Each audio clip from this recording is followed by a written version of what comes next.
ஆகாஷ். தேதி வந்து 7/9/1999 வெள்ளிக்கிழமை. லக்னம் பார்த்தீங்கன்னா மகர லக்னம். நட்சத்திரம் வந்து கிருத்திகை 3ஆம் மாதம். ராசி வந்து ரிஷபம். தசா இருப்பு வந்து சூரியன் தசை 2 வருடம் 6 மாதம் 7 நாள் கொடுத்து போந்துறீங்க. வயது வந்து 26 வயது 5 மாதம் 12. இப்போ பாருங்க, லக்னம் பார்த்தீங்கன்னாக்கா உத்திராடம் 4 சூரியன் சாரம்.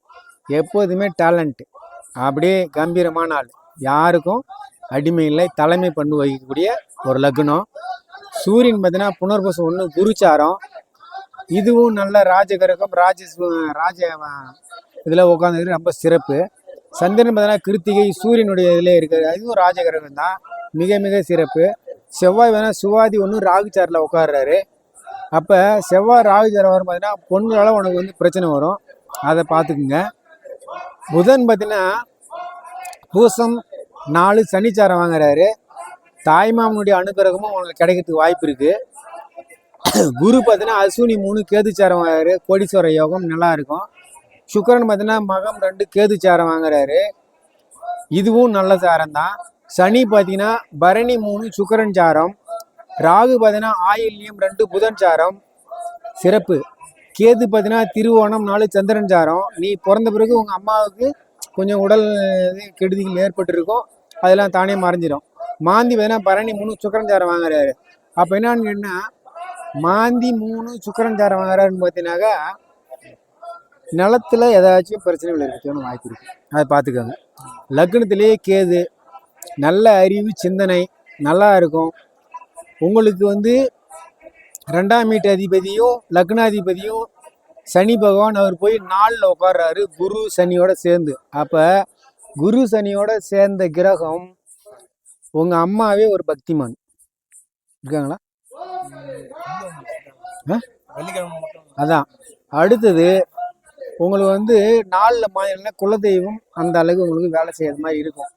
ஆனால் குருக்கிறதுனால வேலை செய்யும், கொஞ்சம் நிதானமாக போகிற மாதிரி இருக்கும், ஆனால் சரியாக தான் இருக்குது.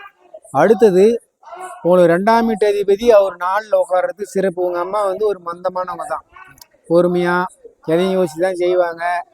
என்னன்னா ஏதுன்னு 2 வார்த்தை கூட அவர் தான் கேட்பாங்க என்னான்ட்டு, அது மாதிரி தான் இருப்பாங்க. 3ஆம் வீட்டு அதிபதியும் 12ஆம் வீட்டு அதிபதியும் 4ல் உட்காடுறாங்க, நல்ல நட்பு வீட்டில். அப்போ உன்னுடைய ஜாதகம் சிறப்பு, புரியுதா? பெரிய பெரிய குருமாருடைய சந்திப்புலாம் கிடைக்கும், பெரிய பெரிய குருமார் சந்திப்பு கிடைக்கும். பெரிய பெரிய விஐபிகள், பெரிய பெரிய தொழிலெலாம் இருக்காங்க இல்லையா, அவங்களுடைய தொடர்பெலாம் சந்திக்கக்கூடிய வயசில். இப்போ உங்களுக்கு வயசு என்ன ஆகுது? 26 போது உங்களுக்கு இதெல்லாம் பார்த்தீங்கன்னாக்கா எல்லாருக்கும் வந்து 40-50 வரும். உனெல்லாம் பார்த்தீங்கன்னா ஒரு 37 வயசு 40 வயசுலேயே உனக்கு வந்து எல்லாமே தெரிஞ்சிடும். 5ல் சந்திரன் இருக்கார். அப்போ 5ல் சந்திரன் பார்த்தீங்கன்னா உச்சத்தில் தான் இருக்குது, 2ஆவது இடத்துல இருக்கார். அதாவது உன் ஜாதகம் 2ஆம் நம்பர் ஜாதகம். அப்போ சிறப்பு. எப்போதும் பார்த்தீங்கன்னா பணம் வந்துகிட்டே இருக்கும். திருமணம் பண்ணிட்டீங்களா? திருமணம் பண்ணிங்கன்னா குழந்தையெல்லாம் வரும், புரியுதுங்களா? அடுத்தது சூரியன் வந்து 6ல் உட்கார்றாரு. உங்களுக்கு வந்து கடன் என்ற இது வராது, கடன் வந்தாலும் அடைஞ்சிரும், கடன் வந்து இந்த ஜாதகருக்கு வராது. அடுத்தது பார்த்தீங்கன்னாக்கா 7ல் புதன் ராகு, அதாவது நீர் சம்மந்தப்பட்ட ராகு. அப்புறம் என்ன, உன் மனைவி பார்த்தீங்கன்னா ஒன்று வெளிநாட்டுக்காரருடைய அவங்க அப்பாவோ அவங்க அண்ணனோ வெளிநாட்டில் இருப்பாங்க, அந்த மாதிரி இடத்துல உனக்கு பொண்ணு வரும், புரியுதா? இல்லைனாக்கா விஐபியாக இருந்தாங்கன்னா, அதாவது விரலுக்காத்த வைக்கிற ஜாதகம். அதே மாதிரி இந்த ஜாதகம்னு பார்த்தீங்கன்னா கண்டிப்பாக இந்த உனக்கு வரப்போகிற பொண்ணு கடல் கடந்து போவாங்க தெரியுங்களா? இந்த அதாவது இந்த அதுக்கு பேர் என்ன, இந்த கப்பல்லாம் வேலை பார்ப்பாங்க பார்த்தீங்களா, இந்த போட்டு ஓட்டுறவங்க, கப்பல் ஓட்டுறவங்க, இது மாதிரி இடத்துல கூட அவங்களுடைய பொண்ணோட உனக்கு வரதுக்கு வாய்ப்பு இருக்கும், பார்த்துக்கோங்க. ஆக முதல்ல 7ல் ராகுன்னு போது நீ லவ் பண்ணிதுன்னா வேற்று ஜாதி பொண்ணை லவ் பண்ணியிருக்கணும். அதே மாதிரி உனக்கு வரப்போகிற பொண்ணு கூட பார்த்தீங்கன்னா காதல் திருமணமாக கூட இருக்கலாம், இல்லை காதலிச்சு பொண்ணே கூட வரலாம், பார்த்துக்கோங்க. 8ல் சுக்கரங்கிறாரு. 8ல் சுக்கரன் எடுத்து திடீர் அதிர்ஷ்டம், திடீர்னு நமக்கு வருமானம், திடீர்னு ஒரு யோகத்தை கொடுக்கும். அதேமாரி 8ல் சுக்கரன் இருக்கிறது நல்ல ஒரு யோகம் தான், அதிர்ஷ்டம்தான், ஒன்றும் தப்பு கிடையாது. 8ல் சுக்கரன் மாறிறதுனால உனக்கு வந்து இது வந்து தோஷம்னு சொல்லுவாங்க இந்த ஜாதகத்தை பொண்ணு தர்றதுக்கு. நீ இதே மாதிரி ஜாதகமே பார்த்து நினச்சிக்கணும் திருமணத்துக்கு, புரியுதுங்களா? அடுத்தது 9ஆம் வீட்டு அதிபதி புதன். அவர் பார்த்தீங்கன்னாக்கா 7 தாங்கிறாரு. உனக்கு 6ஆம் வீட்டு அதிபதி 9ஆம் வீடு 7 இருக்காரு. அப்போ உன்னுடைய தந்தையை கூட பார்த்தீங்கன்னாக்கா அவரே கூட பார்த்தீங்கன்னா கலப்பு திருமணம் கூட பண்ணிருக்கிறதுக்கு வாய்ப்பு இருக்குது உங்க அப்பா. 3வது திருமணம் ஆச்சா? சரி. அடுத்தது 10ஆம் வீட்டு அதிபதி சுக்கிரன். அவர் எங்க உட்கார்றாருன்னு கேட்டீங்கன்னாக்கா 8ல் உட்கார்றாரு. அதே மாதிரி உனக்கு வந்து 11ஆம் வீட்டு அதிபதி 4ஆம் வீட்டு அதிபதி 10ல் வந்து உட்கார்றாங்க. அப்போ மண் சம்மந்தப்பட்ட வேலை செய்யலாம். அதாவது எப்படின்னா நீ வந்து ரியல் எஸ்டேட் பண்ணலாம் வசதி இருந்தால், இல்லை மண் மனை வாங்கி விற்கலாம். அதுக்கப்புறம் இந்த வண்டி வாகனம் வாங்கி விற்கலாம். இது மாதிரி தொழிலாம் உனக்கு சிறப்பாக இருக்கும். அடுத்தது பார்த்தீங்கன்னாக்கா 11ஆம் வீட்டு அதிபதி 10ல் உட்கார்றது சிறப்பு.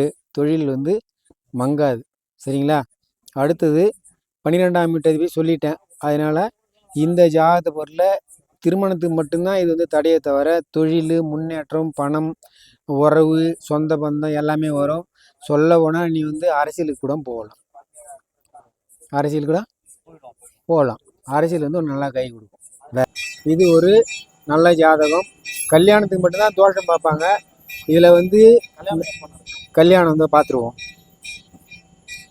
26/5/12 இப்போதைக்கு ராகு சனி உனக்கு வந்து இப்போதைக்கு 26 தானே உனக்கு வயசு. பாருங்க, இந்த வருஷமே உனக்கு கல்யாணம் ஆகிறதுக்கு வாய்ப்பு இருக்குது. அப்படி இல்லைன்னா 26/6 10வது மாதம் உனக்கு கல்யாணம் நடக்குது வாய்ப்பு. புரியுதுங்களா? அடுத்த வருஷம்.